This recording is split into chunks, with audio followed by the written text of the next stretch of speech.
The creation stories of different cultures have always been fascinating to me. Today, we're going to discuss one of those cultures, the Yoruba creation story. If you find value in this video, please like and subscribe. In the beginning, there was the skies and the waters. The sky was ruled by a deity called Olorun, also called Olodumare, while the waters was ruled by a goddess called Olokun. Now, the sky was predominantly filled with other spiritual beings or gods, as some may like to call them. They were called the Orishas. Now, the Orishas were lower gods. The Olorun was the supreme deity of the Yoruba people. He was the one who created everything. Just like you can find similarities in every culture. If you look at the Sumerians, the Anunnaki, they believe that Anu is the supreme deity of the Anunnaki, the gods of the Sumerians. In Greek mythology, we have Zeus as the supreme god of the Olympian gods. Then in Norse mythology, we have Odin as the supreme god of the Norse gods. So here in the Yoruba creation story, Olorun is the supreme deity. So the Orishas are other gods that lived in the heavens with Olorun. There was a tree called a baobab tree, which supplied all the needs of the people that lived in the heavenly places, which was in the sky. So the Orishas didn't lack anything because the tree provided all that they needed in the heavens. But there was one particular Orisha who was not content, who wanted more. He was more of an adventurer, a rebel, like some may say. His name was Obatola. Obatola now kept staring downwards towards the ocean from the sky, which was his dwelling place, and observed. And then the thought came to his head like, since I have these powers, because all the Orishas had different abilities, the gods, they all had their own powers. There was one Ogun who had the ability to forge anything. There was the Orunmila who had the ability to look into the future.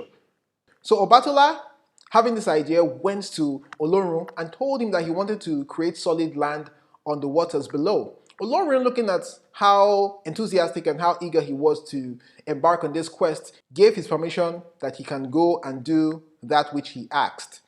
But first, Olorun instructed him that he needed to consult Orunmila before he embarked on his quest. Orunmila, like we stated earlier, was a deity or an Orisha who had the ability to see into the future.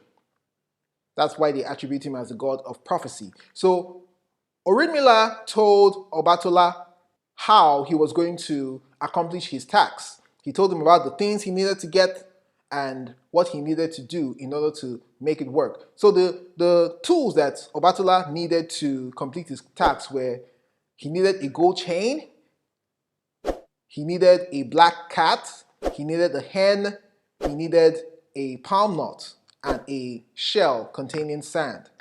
So those were the tools that he needed.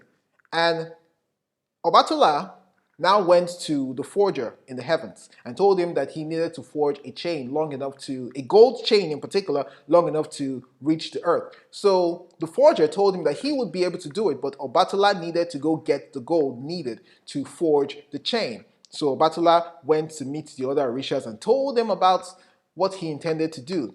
And they were all so happy and eager to assist him on his journey. So they gave him all the gold they had. So he took the gold and gave to the forger, which I'm suspecting was Ogun. So he forged the chain with the gold that was available for Obatola to embark on his journey. As Obatola was about to go, Orunmila gave him a sack, a bag, containing the other tools that he needed, which was the black cat, the hen, the palm nut, and the shell containing the sand. Obatola hooked the chain to the edge of the sky and started his descent down to the earth. As he was descending towards the earth, as he got to the middle of the chain, he realized that the shining heavens was gradually disappearing and he was going down into the depths of the twilight towards the oceans, which was complete darkness. As he approached the earth, that's the oceans, the sea, the chain wasn't long enough to reach the waters. So he stopped at a certain level. So he was kind of confused how he was going to get down because it was a long jump from where he was. So while he was there stuck, Orunmila, using his abilities to project, told Obatola what to do. He told him that he needed to release the shell containing the sand and pour it on the ocean. So Obatola took the shell with the sand and poured it on the ocean. And land spread out. Then Orunmila now gave him a second instruction that he needed to put the white chicken that he had, that's the white hen, on top the land. So he dropped the chicken on the land. So the chicken now scratched the surface of the land, and as he scratched it, anywhere that the land spread to, as he poured around, land began to sprout out, and mountains and hills, and that's how the vast lands of the earth were created, due to the fact that that chicken scratched the earth. Kind of interesting. Anyway, so seeing the solid earth, Obatala was able to leave the chain and drop to the dry ground. As he dropped to the dry ground, the first thing he did was to take the palm nut. He dug a hole in the land and he placed the palm nut inside the hole and covered it. Almost immediately, a palm tree sprout out from where he put the palm nuts. Complete grown palm tree. And as the palm tree grew, it dropped other nuts. And those nuts dropped, and then vegetation covered the surface of the earth. So that was the creation story of the earth. Obatala dwelled on the earth with his companion, which was the black cat, for a while. But after some time, he got bored. He was like, I need companions. I need people that I can talk to and interact with. One day, Obatala was thirsty, so he went to the stream to drink some water. While drinking, he saw his reflection on the water and thought to himself, why don't I create companions who I'll be able to interact with? So he took the dust of the earth mixed with water to create clay and started molding human beings. He started molding and sculpturing people. While working and sculpturing the people, he got thirsty, so he went to a palm tree to tap some palm and started drinking palm wine. So as he worked, he started drinking the palm. He was working and drinking, working and drinking. After a while, he got drunk, but didn't realize that he was drunk. Wow, he didn't realize he was drunk. He kept on working, and once he was done with the work, he had finished sculpturing the people, he cried out to Oloru and said, Oloru, I am done with the work. And Oloru looked down and saw that indeed he was done sculpturing the people, so he breathed his breath of life into the sculptures that he made, and they became a living soul. And that's how humans were created in the world. So after that was done, Obatola went into a sleep, a deep sleep. When he woke up, he observed the beings that he had created, that he had sculpted, and the breath of life was put into them, and he felt happy. But he started observing that some of them were a little bit deformed, like hands and legs were not properly shaped, and he realized that it was because he was drunk. That's why he made those mistakes. And because of that, he decided never to drink again. That's why some people classify Obatola as the god of the deformed.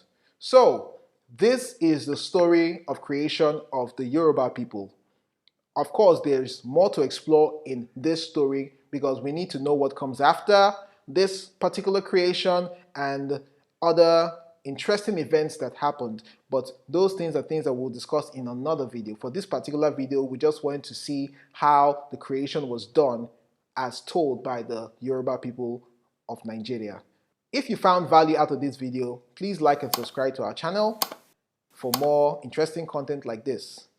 We intend to explore different cultures and their creation stories and see how we can correlate them and find some similarities between these stories, and then come up with a theory of our own. Thanks for watching and see you in our next video.